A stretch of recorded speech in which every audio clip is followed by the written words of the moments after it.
The VACC's Technical Advisory Service receives regular requests for the procedures to replace the rear wheel bearings in the Toyota Hilux from 2005 on. This is due to the special tools required to press the assembly apart and the measurements needed to press them back together. If the bearings are not reassembled correctly, this will cause the axle seals to leak and you'll have to start again. To remove the bearings, you must first grind most of the way through the bearing retainers and the ABS tone wheel, and then use a hammer and chisel to remove them from the axle.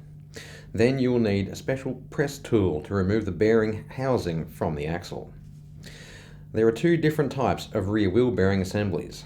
Models from 2005 to 2008 have a single row bearing, and from 2008 on have a double row bearing.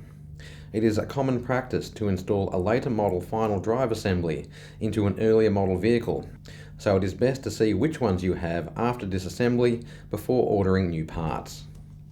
When reassembling the axles, it is a common mistake to press the ABS tone wheel and the retainer on until they reach the circlip. If you do this, the retainer will not contact the axle seal in the housing and it will leak. Depending on which model you have, there are two different measurements you must use when pressing the ABS tone wheel and the retainer onto the axle. This will ensure that the seal will contact the retainer correctly when refitting it to the axle housing.